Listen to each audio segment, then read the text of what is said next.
आपण प्रभू भोजमध्ये सहभागिता घेणार आहोत. And today we are going to participate in the Lord's Supper. तुम्हाला एक गोष्ट सांगू इच्छिते. And I just want to say you something. You know, जुन्या करारामध्ये जेव्हा याजक लोक जे होते, एखाद्या व्यक्तीने पाप केलं तर त्याच्या पापाभरणासाठी जे काही शेंद्र मेंढर अर्पण करण्यात यायचं. And do you know, in the Old Testament, the high priest, when they used to see that someone has sinned, so they used to wash his sins by sacrificing a lamb or a goat.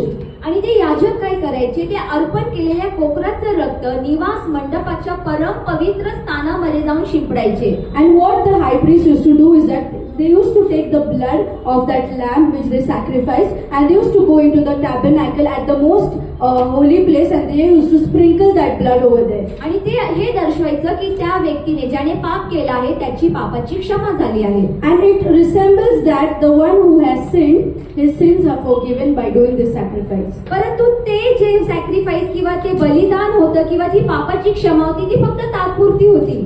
But that time, the forgiveness of sins was only for a particular time. परत दुसऱ्यांदा पाप केले तर परत दुसरा कोकरा अर्पण करावं लागत असे. Now again, if the person has sinned again they have to sacrifice another new lamb or a goat.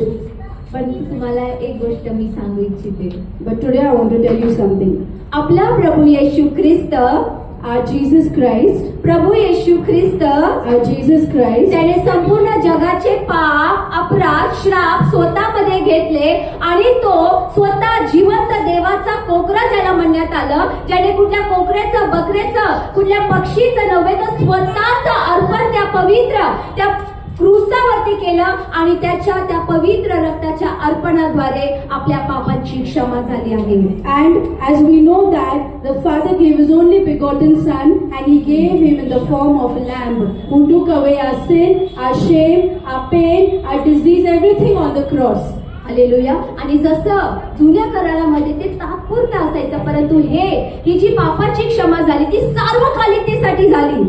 And as you know that in the Old Testament, the forgiveness of sins was only for a particular time. But in the New Testament, we have an everlasting forgiveness. Hallelujah. आणि प्रभू येशू ख्रिस्ताला सार्वकालिकतेचा, युगाने युगाचा याजक म्हणण्यात आला आहे. And that's why Jesus is called as the high priest for everlasting life. Hallelujah. युगाने युगाच्या याजक, युगाने युगाचा याजक म्हणजे प्रभू येशू ख्रिस्त.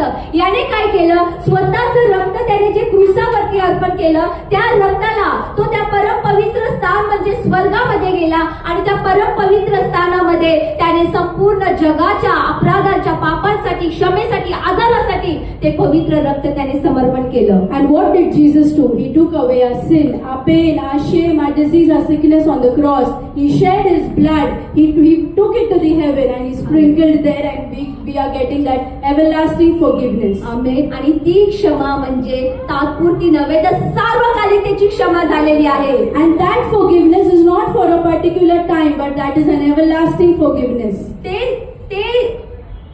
क्रूसावरती ओतलेलं किंवा ते समर्पणाचं रक्त हे आठवण करून देतं की आपल्या भूतकाळाची, आपल्या वर्तमान काळाची आणि आपल्या भविष्य काळाचे सर्व पाप, अपराधांची आता क्षमा झालेली आहे. Amen. So what it says that Jesus, He shed His blood for us, so that whatever sins and bad things we have done in our past, in our present and in our future, we have already received forgiveness. Hallelujah.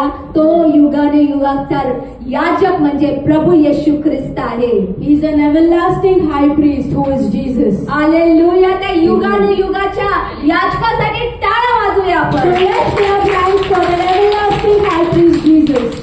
Hallelujah. आज जेव्हा तुम्ही प्रभू भोजमध्ये भाग घेणार तर हे आठवण करा की त्या प्रभू येशू ख्रिस्ताने माझे सार्वकालिकतेच्या पापांची क्षमा केली आहे.